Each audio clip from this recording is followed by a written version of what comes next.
Hello students, last video में हम लोगों ने डिस्कस किया था सर अर्नस्ट मेयर के बारे में और हम लोग जो है वो लिविंग वर्ल्ड चैप्टर को पढ़ रहे थे।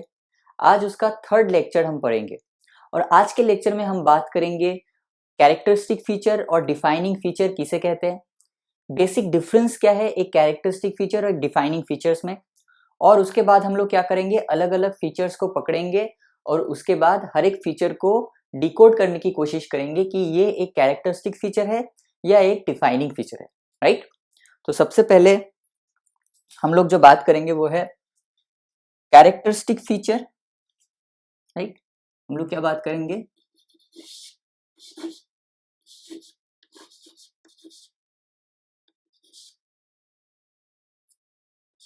कैरेक्टरिस्टिक फीचर और हम बात करेंगे डिफाइनिंग फीचर के बारे में, राइट। कैरेक्टरिस्टिक फीचर क्या है? फॉर एग्जाम्पल अगर मैं कहता हूं कि मैं लिख सकता हूं तो ये क्या होगा, ये एक कैरेक्टरिस्टिक फीचर होगा या डिफाइनिंग फीचर होगा? ये एक कैरेक्टरिस्टिक फीचर होगा। क्यों कैरेक्टरिस्टिक फीचर होगा? क्योंकि अगर हम लिखने की बात करते हैं तो क्या हम लोग सिर्फ ह्यूमंस ही लिख सकते हैं, लेकिन बाकी जो लिविंग ऑर्गेनिजम्स इस दुनिया में प्रेजेंट है क्या सभी के सभी लिविंग ऑर्गेनिज्म लिख सकते हैं? नहीं लिख सकते। इसी वजह से मैं जो लिख सकता हूं या हम ह्यूमंस जो लिख सकते हैं उसको हम एक कैरेक्टरिस्टिक फीचर बोलेंगे, ना कि एक defining feature.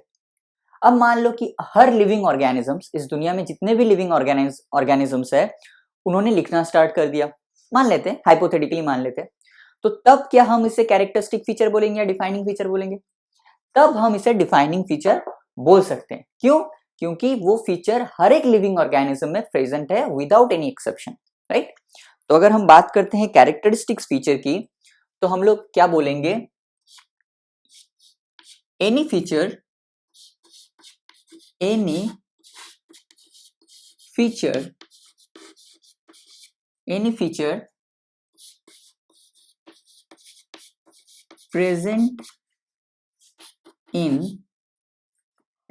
present in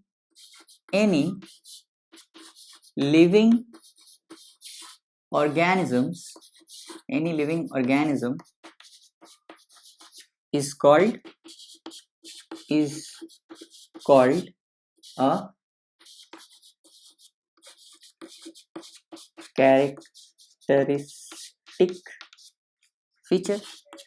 characteristic feature, right.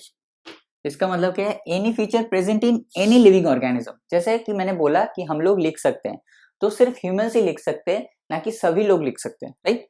तो इसको हम बोलेंगे क्या, characteristic feature. At the same time अगर हम बात करते हैं डिफाइनिंग फीचर की तो डिफाइनिंग फीचर क्या होगा, features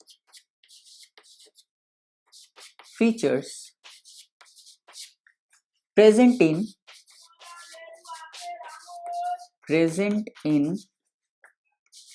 all living organisms with in bracket लिख दीजिए without any exception. With in bracket क्या लिखेंगे, without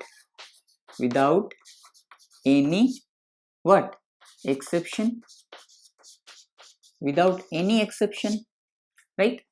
In features present in all living organism and should not be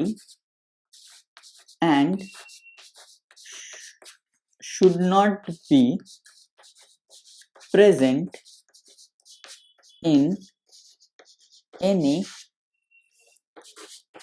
non-living thing.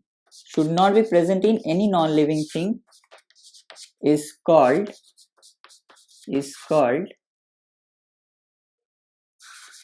defining feature. Is called what? Is called a defining feature. इसका मतलब क्या है, features present in all living organisms. All living organism मतलब हर एक living organism में वो feature present होना चाहिए विदाउट एनी एक्सेप्शन, मतलब उसमें कोई एक्सेप्शन नहीं होना चाहिए।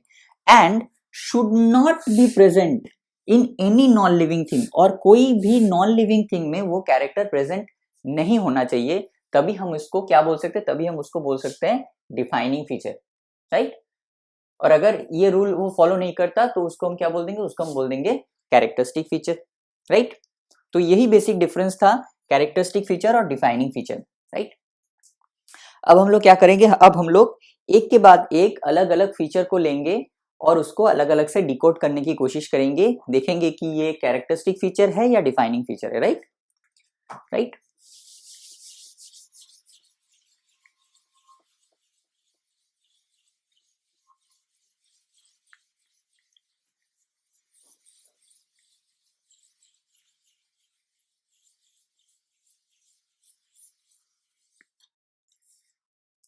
उसको देखेंगे हम लोग। तो सबसे पहले हेडिंग डाल दीजिए फीचर 1, सबसे पहले हेडिंग डाल दीजिए, क्या हेडिंग डाल दीजिए, feature 1,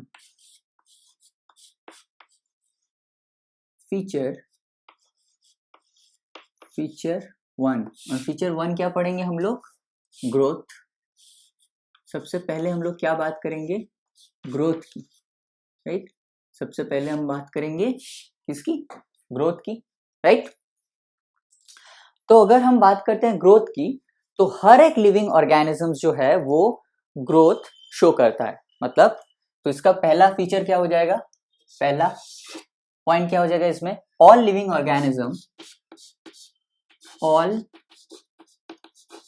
living organisms, all living organisms grow, मतलब हर एक लिविंग ऑर्गेनिज्म जो है वो ग्रो करता है, राइट। अब अगर हम बात करें प्लांट्स की, अगर हम बात करें प्लांट्स की, राइट, अगर हम बात करते हैं प्लांट्स की, तो प्लांट में ग्रोथ कैसे होता है, प्लांट में ग्रोथ होता है through cell division, through what, through cell division, right, number 1। और दूसरा है continuous throughout the life span, मतलब प्लांट में जो ग्रोथ होता है वो throughout the life span देखा जाता है। ऐसा नहीं कि एक सर्टेन एज तक ही प्लांट में ग्रोथ होगा, प्लांट जब तक जिंदा रहेगा वो प्लांट तब तक उसमें ग्रोथ होता रहेगा। तो इसमें हम कहेंगे क्या, through out the continue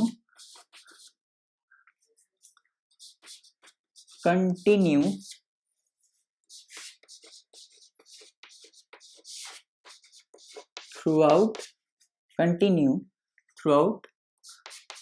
the life, मतलब जब तक वो प्लांट जिंदा रहेगा तब तक उसमें ग्रोथ देखा जाएगा।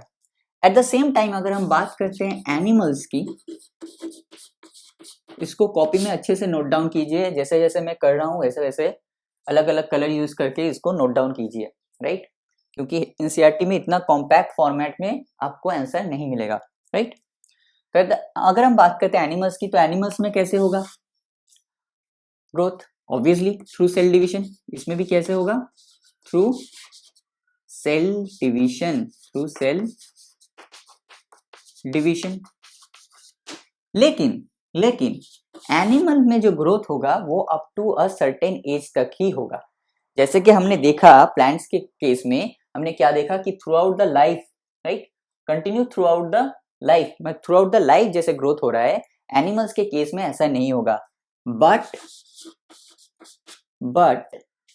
Up to a certain age, मतलब एक सर्टेन एज तक ही एनिमल्स में जो है वो ग्रोथ देखा जाएगा, राइट। अब एक चीज को समझने की कोशिश करो, फॉर एग्जाम्पल मेरा एज हो चुका है और मैं वो सर्टेन एज क्रॉस कर चुका हूं, राइट। तो ऑब्वियस सी बात है अब मुझ में वो ग्रोथ नहीं होगा। लेकिन मान लेते हैं कि किसी कारण मेरे हाथ में कल कट जाता है, राइट, तो यहाँ पे कट जाएगा, राइट। तो क्या यहाँ पे सेल डिवीजन होगा या नहीं होगा, राइट, क्या यहाँ पे सेल डिवीजन होगा या नहीं होगा। तो ऐसे अगर ये हो रहा है कि up to a certain age, तो यहाँ पे सेल डिवीजन क्या होना चाहिए, नहीं होना चाहिए। लेकिन क्या इसमें होगा, हाँ होगा। क्यों होगा, क्योंकि यहाँ पे जो सेल डिवीजन होगा वो किसके लिए होगा, जब यहाँ पे कट जाएगा तो जो सेल्स यहाँ से लॉस्ट हो जाएंगे या जो सेल्स की रिपेयर की जरूरत होगी, उसी वजह से राइट, उसी वजह से यहाँ पे सेल डिवीजन होगा। लेकिन इस सेल डिवीजन को हम लोग ग्रोथ के अंडर कंसीडर नहीं करेंगे। ये सेल डिवीजन सिर्फ और सिर्फ किसके लिए हो रहा है, सिर्फ और सिर्फ रिपेयर के लिए हो रहा है, right, to repair certain tissues, right, to repair certain tissues. तो यहाँ पे हम लोग क्या लिखेंगे, हम लोग ब्रैकेट में लिख देंगे, एक ब्रैकेट दीजिए और लिख दीजिए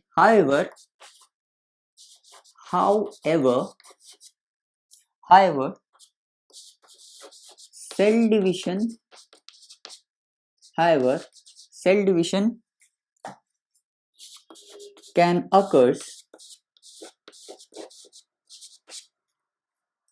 occurs in some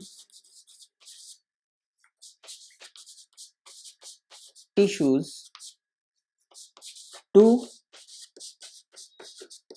replace the lost cells, either क्या होगा, either for repairing purpose, for the repairing purpose, right।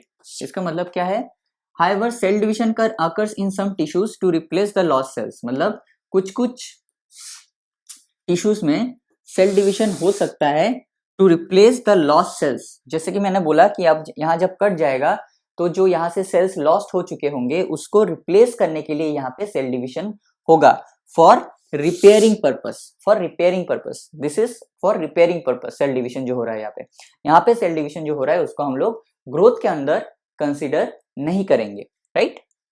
नहीं तो एनिमल्स में growth up to a certain age ही होता है, राइट। ये तो पहला feature.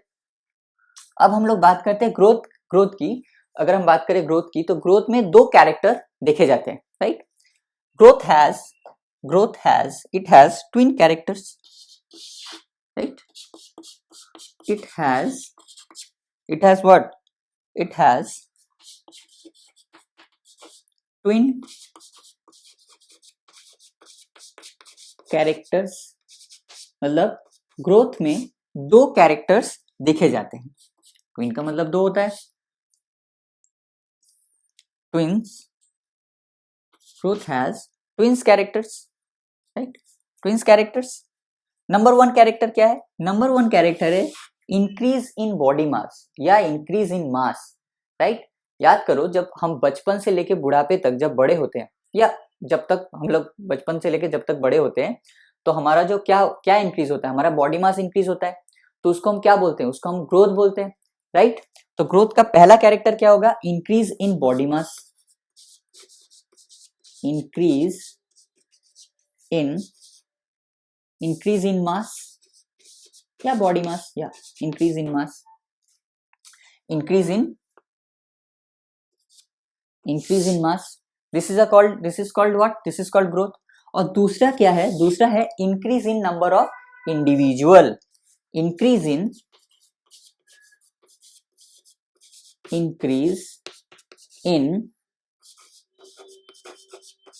Number of individual, increase in number of individual. तो इंक्रीज इन मास ये भी एक कैरेक्टर है ग्रोथ का, और increase in number of individual ये भी एक कैरेक्टर है ग्रोथ का। अब increase in number of individual का मतलब क्या होता है, फॉर एग्जांपल मान लेते हैं हमारे जो फैमिली है उसमें पहले कौन था, पहले हमने मम्मी पापा थे, राइट। उसके बाद हम आए, फिर हमारी शादी होगी, फिर हमारे बच्चे होंगे, फिर उनकी शादी हुई, उनके बच्चे होंगे। तो क्या हुआ, family members, number of individual हमारे फैमिली में इंक्रीज हुआ, राइट। उसको भी हम लोग कहाँ कैलकुलेट करेंगे, उसको भी हम लोग ग्रोथ के अंडर कंसिडर करेंगे। तो इंक्रीज इन मास भी ग्रोथ का एक कैरेक्टर है and increase in number of individual भी ग्रोथ का ही एक कैरेक्टर है। इसी वजह से growth has twin characters, number one increase in mass and number two increase in number of individual. अब इसी दो चीज को पकड़ के हम लोग आगे बढ़ेंगे, राइट। इसी दो चीज को पकड़ के हम लोग आगे बढ़ेंगे और एक कंक्लूजन ड्रॉ करने की कोशिश करेंगे, राइट, कि ग्रोथ जो है वो एक डिफाइनिंग फीचर है या एक कैरेक्टरिस्टिक फीचर है, यही कंक्लूजन हमको ड्रॉ करना है, राइट। तो वही कंक्लूजन को हम लोग क्या करेंगे, अभी ड्रॉ करेंगे, राइट।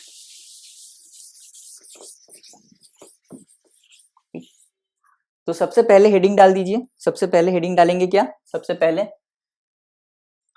हेडिंग क्या डालेंगे, सबसे पहले हेडिंग डालेंगे increase in mass, right. 2 character पढ़ा हमने, इंक्रीज इन मास, राइट। अब इसको एग्जाम्पल के थ्रू समझते हैं। जब हम छोटे थे, जब हम लोग छोटे थे तो हमारा बॉडी मास कुछ ऐसा रहा होगा, राइट। हमारा बॉडी मास कुछ ऐसा रहा होगा, फिर हम थोड़ा सा बड़े हुए तो हमारा जो बॉडी मास है वो भी क्या हुआ, वो भी इंक्रीज हुआ, राइट। फिर हम थोड़ा सा और बड़े हुए तो हमारा जो बॉडी मास है वो और इंक्रीज किया। प्लीज मेरे ड्राइंग पे मत जाना, क्योंकि ये सिर्फ ड्राइंग आपको अंडरस्टैंड करवाने के लिए है, राइट। तो जैसे जैसे हम बड़े होते गए क्या हुआ, हमारा जो बॉडी मास है वो इंक्रीज करता गया। क्या हुआ, बॉडी मास, हमारा जो बॉडी मास है वो क्या हुआ, इंक्रीज किया। तो क्या हम लोग इसको ग्रोथ नहीं बोल सकते, जरूर बोल सकते हैं। तो क्या हम लोग इसको क्या बोलेंगे, इसको हम लोग बोलेंगे ग्रोथ, राइट। लेकिन ये ग्रोथ कहां से हो रहा है, ये ग्रोथ अंदर से हो रहा है या बाहर से हो रहा है। अब ऐसा तो है नहीं कि हर साल हमारे टिश्यू के ऊपर एक और टिश्यू आ गया, फिर एक और टिश्यू के ऊपर एक और टिश्यू आ गया, ऐसा तो नहीं हो रहा है। जो ग्रोथ हो रहा है वो इनसाइड से हो रहा है, राइट। तो इसी वजह से इस टाइप के ग्रोथ को हम लोग बोलेंगे इंट्रिंसिक ग्रोथ। इसको हम क्या बोलेंगे, intrinsic, INTRINSIC, intrinsic growth. Intrinsic का मतलब क्या होता है, इंट्रिंसिक का मतलब होता है फ्रॉम इनसाइड, फ्रॉम इनसाइड। तो इसको हम क्या बोलेंगे, इंट्रिंसिक ग्रोथ और फ्रॉम इनसाइड, राइट। अब मान लेते हैं, एक और एग्जांपल के थ्रू समझते हैं। अब मान लेते हैं कोई एक माउंटेन है या पहाड़, right. This is a mountain at the in the year 2000, वो ऐसा था। अब इसके ऊपर क्या हुआ, इसके ऊपर बहुत सारे ऐसे ऐसे ऐसे ऐसे ऐसे मटेरियल एक्यूमुलेट होता रहा, धूल मिट्टी, बहुत सारे छोटे छोटे पार्टिकल्स यहाँ पे एक्यूमुलेट होता रहा। और 2010 आते आते 2010 आते आते जो पहाड़ ऐसा था, जो पहाड़ ऐसा था, अब क्या हुआ, अब क्या हुआ उस पहाड़ में, वो पहाड़ ऐसा हो गया। तो इसमें क्या हुआ, इसका मतलब इसमें बॉडी मास इंक्रीज हुआ, राइट। फिर भी वो चलता रहा, एक्यूमुलेशन फिर भी चलता रहा। और 2020 आते आते 2020 आते आते जो पहाड़ ऐसा था पहले, अब वो पहाड़ क्या हुआ,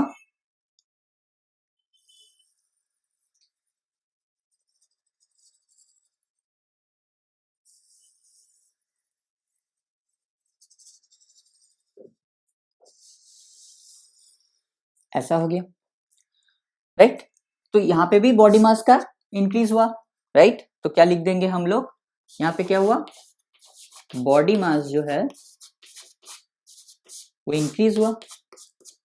तो क्या हम लोग इसको ग्रोथ नहीं बोलेंगे, क्या हम लोग इसको ग्रोथ नहीं बोलेंगे, जरूर बोलेंगे।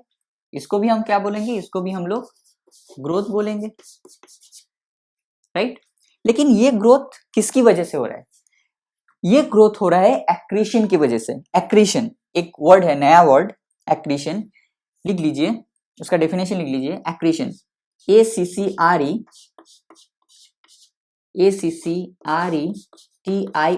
एक्रीशन। एक्रीशन का मतलब क्या होता है, growth due to accumulation of material, growth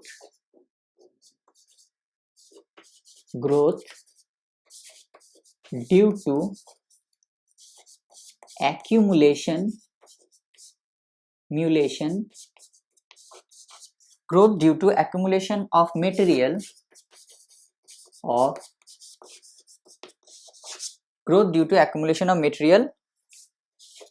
on the surface, right?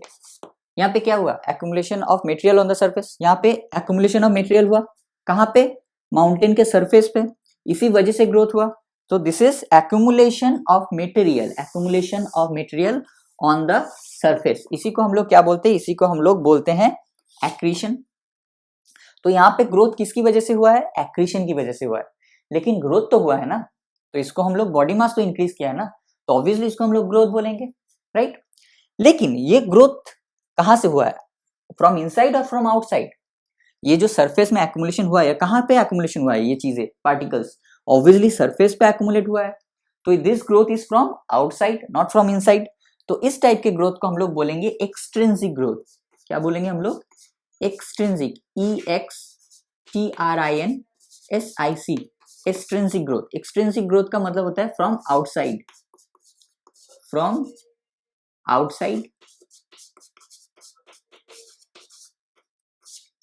इसको हम क्या बोलेंगे? एक्सट्रिंसिक ग्रोथ, और फ्रॉम आउटसाइड, राइट? अब याद करो, हम लोग ये फीचर पढ़ क्यों रहे थे? हम लोग ये फीचर किस लिए पढ़ रहे थे? हमको ये एक कंक्लूजन ड्रॉ करना था कि ये जो फीचर है ग्रोथ, ये एक डिफाइनिंग फीचर है या एक कैरेक्टरिस्टिक फीचर है. तो अब हम लोग इसको क्या बोल सकते हैं? अब हम लोग वो कंक्लूजन ड्रॉ कर सकते हैं, राइट? जरूर कर सकते हैं. तो यहाँ पे कंक्लूजन क्या निकलेगा? यहाँ पे अगर हम लोग एक कंक्लूजन ड्रॉ करें तो कंक्लूजन क्या निकलेगा कि ग्रोथ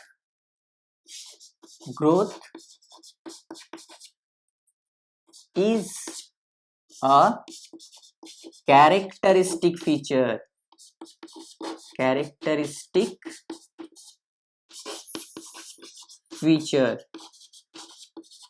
ग्रोथ क्या है? ग्रोथ एक कैरेक्टरिस्टिक फीचर है, ना कि एक डिफाइनिंग फीचर. क्यों? क्योंकि डिफाइनिंग फीचर के जो डेफिनेशन था उसमें हम लोगों ने क्या पढ़ा था कि डिफाइनिंग फीचर हम उसी को बोलेंगे जो हर एक लिविंग ऑर्गेनिज्म में प्रेजेंट होना चाहिए. और दूसरा कंडीशन क्या था? दूसरा कंडीशन ये था कि कोई भी नॉन लिविंग चीज में वो कैरेक्टर प्रेजेंट नहीं होना चाहिए. लेकिन माउंटेन तो एक नॉन लिविंग थिंग है, राइट? और यहाँ पे भी ग्रोथ दिख रहा है. इसी वजह से ग्रोथ एक कैरेक्टरिस्टिक फीचर है, ना कि एक डिफाइनिंग फीचर. तो यहाँ हमने कंक्लूजन ड्रॉ कर दिया. अब हम लोग ग्रोथ का जो दूसरा कैरेक्टर है उसको पढ़ेंगे. दूसरा कैरेक्टर क्या था? Increase in number of individual, right? तो आपके दिमाग में ये क्वेश्चन आएगा, सर अब तो हो चुका है, अब तो हम लोग कंक्लूजन, जो हमारा जो मेन मोटिव था कि कंक्लूजन ड्रॉ करना, वो तो हमने कर दिया, तो अब दूसरा कैरेक्टर पढ़ने की क्या जरूरत है, राइट? लेकिन दूसरा कैरेक्टर पढ़ने की हमें जरूरत है, राइट? दूसरा कैरेक्टर पढ़ने की हमें जरूरत है. अब क्यों जरूरत है वो आपको कुछ ही देर में समझ में आ जाएगा, राइट? तो दूसरा हेडिंग डाल दीजिए. दूसरा हेडिंग क्या होगा? B, that is increase in number of individual, right? That is increase in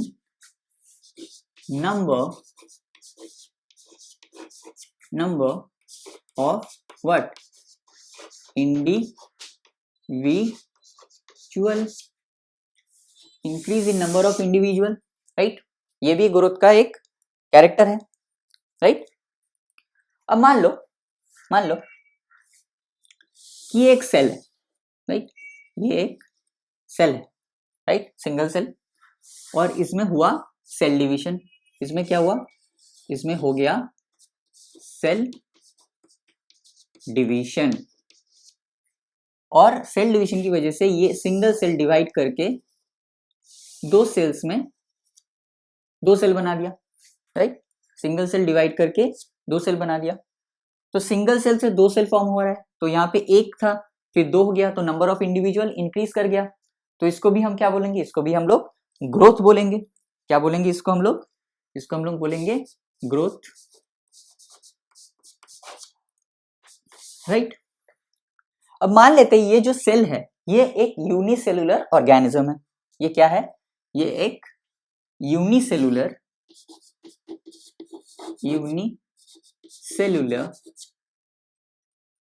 organism है, यूनिसेलुलर ऑर्गेनिज्म, राइट। तो ये क्या हो गया, ये एक मदर सेल हो गई। ये क्या हुआ, एक मदर सेल हो गया। क्या हो गया, mother cell. Mother cell divide करके बना दिया क्या, 2 डॉटर सेल।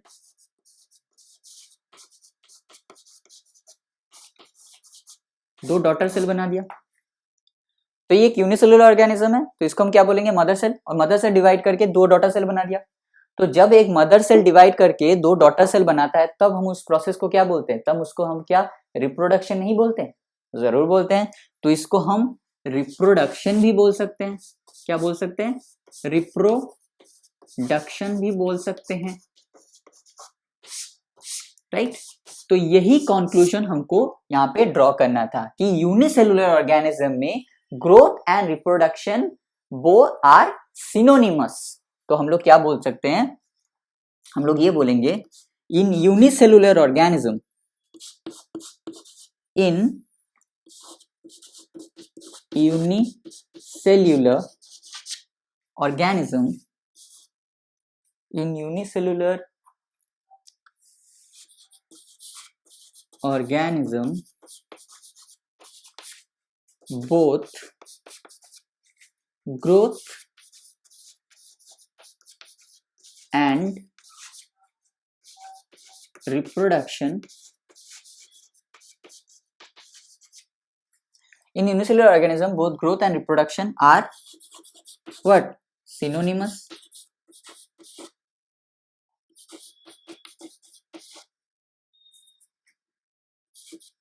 सिनोनिमस। और हम लोग क्या बोल सकते हैं, और हम लोग ये भी बोल सकते हैं इन unicellular organism both growth and reproduction, in unicellular organism, in unicellular organism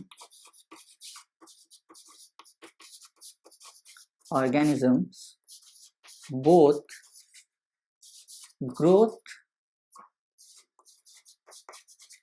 and reproduction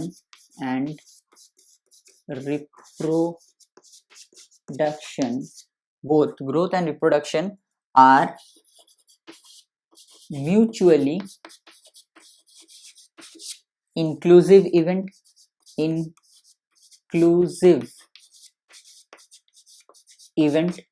inclusive का मतलब होता है, विद इन ब्रैकेट लिख दीजिए, इंटरडिपेंडेंट। क्या होता है, इंटरडिपेंडेंट, राइट। तो क्या हमने बोल दिया, in unicellular organism both growth and reproduction are synonymous. Synonymous का मतलब क्या होता है, सिनोनिमस मतलब जो ग्रोथ है वही रिप्रोडक्शन है, जो रिप्रोडक्शन है वही ग्रोथ है, राइट। और दूसरा हमने क्या देखा, in unicellular organism both growth and reproduction are mutually inclusive event. Mutually inclusive मतलब इंटरडिपेंडेंट। इंटरडिपेंडेंट का मतलब वही सेम, जो ग्रोथ है वही रिप्रोडक्शन है, जो रिप्रोडक्शन है वही क्या है, वही ग्रोथ है, राइट। लेकिन in higher plants and animals, but in higher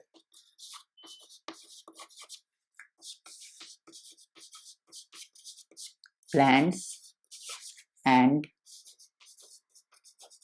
animals, but in higher plants and animals, reproduction both reproduction and growth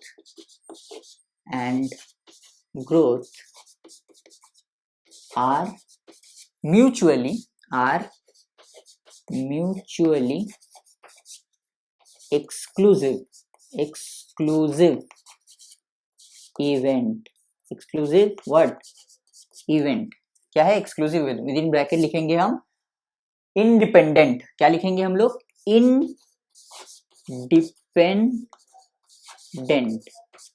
independent मतलब हायर प्लांट्स, अगर हम बात करते हैं हायर प्लांट्स एंड एनिमल्स की, तो वहां पे बोथ रिप्रोडक्शन एंड ग्रोथ जो है वो म्यूचुअली एक्सक्लूसिव इवेंट है। यूनिसेलुलर में हमने क्या देखा, यूनिसेलुलर म्यूचुअली इंक्लूसिव इवेंट था, यहाँ पे क्या हुआ, यहाँ पे म्यूचुअली एक्सक्लूसिव इवेंट मतलब इंडिपेंडेंट, मतलब जो ग्रोथ है वो रिप्रोडक्शन नहीं है और जो रिप्रोडक्शन है वो ग्रोथ नहीं है, राइट। रिप्रोडक्शन अलग है, ग्रोथ अलग है, राइट। मतलब growth is not is equal to reproduction, लेकिन यहाँ पे क्या है, growth is equal to reproduction, right. तो यहाँ पे हम लोग ये भी लिख सकते हैं growth is equal to reproduction, growth is equal to reproduction in case of what, in case of what, in case of unicellular organism, but in case of multicellular organism or higher plants and animals, growth is not is equal to reproduction, both are not mutually exclusive event or independent event, right। एक चीज मुझसे यहाँ पे छूट गया है जो NCERT में दिया गया है, जो हमने यहाँ पे पढ़ा था कि एक मदर सेल डिवाइड करके दो डॉटर सेल बना दिया, राइट। इसी को एनसीईआरटी में दिया गया है कि इस चीज को मतलब एक मदर सेल डिवाइड करके डॉटर सेल बना, या ये एक बैक्टीरिया डिवाइड करके बहुत सारे बैक्टीरियल कॉलोनी बना, इसको हम लोग नेकेड आई से भी देख सकते हैं और माइक्रोस्कोप के नीचे भी देख सकते हैं। अगर हम बैक्टीरियल कॉलोनी की बात करें तो हम लोग इसे नेकेड आई से भी क्या देख सकते हैं, लेकिन नेकेड आई से हम लोग बैक्टीरियल कॉलोनी कैसे देखेंगे, राइट। क्वेश्चन ये आता है। तो क्या होता है, देखिए इसे कहते हैं petri dish, this is called a petri dish, right. This is, ये छोटा वाला पार्ट है जो नीचे रहता है, ये उसका ढक्कन है, जो बड़ा वाला पार्ट है ऊपर रहता है। इस छोटे वाले पार्ट को हम लोग क्या बोलते हैं, इस छोटे वाले पार्ट को हम लोग बोलते हैं एपिथेका, और इस बड़े वाले पार्ट को हम लोग क्या बोलते हैं, hypotheca. This lid is called हाइपोथेका।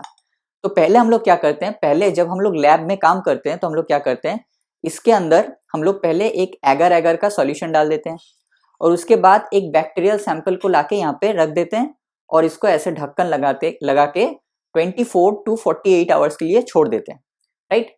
और 24 से 48 आवर्स के बाद जब हम लोग वापस आते हैं और इस ढक्कन को ऐसे खोलते हैं तो यहाँ पे अलग अलग बैक्टीरियल कॉलोनी जो है वो फॉर्म कर चुका होता है, यहाँ पे अलग अलग बैक्टीरियल कॉलोनी फॉर्म कर चुका होता है और हमको वही बैक्टीरियल कॉलोनी को, अलग अलग बैक्टीरियल कॉलोनी को काउंट करना होता है।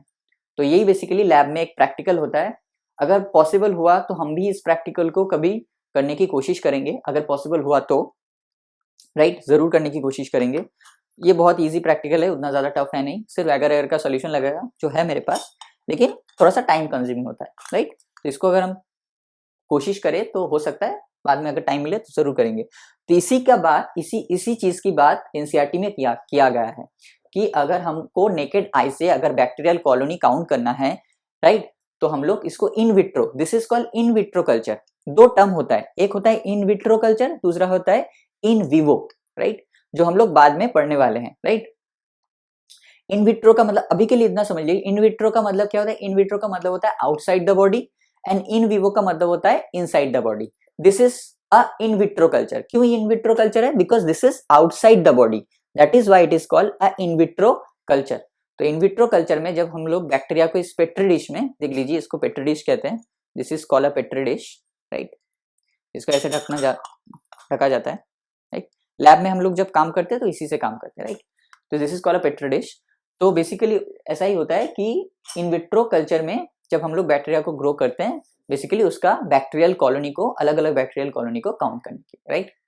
तो आज का लेक्चर यहाँ तक रखते हैं, कल फिर से मिलेंगे बोर्ड वर्क के साथ। अभी लेक्चर खत्म नहीं हुआ, अभी हम लोग क्या करेंगे, एनसीईआरटी निकालेंगे और जो भी आज हमने पढ़ा है उसको एनसीईआरटी से मार्क करेंगे, राइट। तो उसके बाद ही हमारा जो लेक्चर है वो खत्म होगा, राइट। तो चलिए एनसीईआरटी निकाल लीजिए और कल फिर से बोर्ड वर्क में मिलते हैं। तब तक के लिए all the very best and अच्छे से पढ़ते रहिए, अपना ख्याल रखिए। ओके, चलो बाय।